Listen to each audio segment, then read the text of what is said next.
आता बारामतीची पोटनिवडणूक बिनविरोध करा असा सल्ला शरद पवारांनी काँग्रेसला दिलाय। दरम्यान सल्ला देणं हा शरद पवारांचा अधिकार आहे असं विधान काँग्रेसचे प्रदेशाध्यक्ष हर्षवर्धन सपकाळ यांनी केलंय।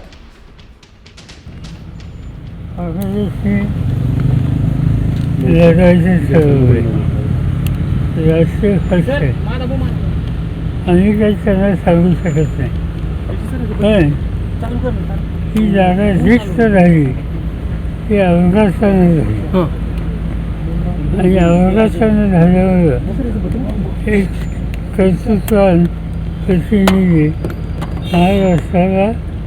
महाराष्ट्रापासून गेला।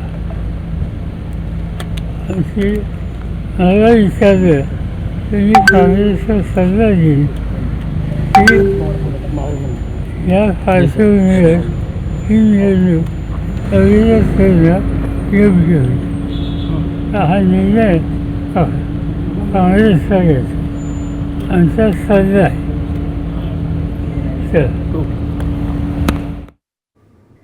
तर शरद पवारांच्या या सल्ल्यावर हर्षवर्धन सपकाळांनी काय प्रतिक्रिया दिली आहे पाहूयात। विधान केलेलं आहे की खरं तर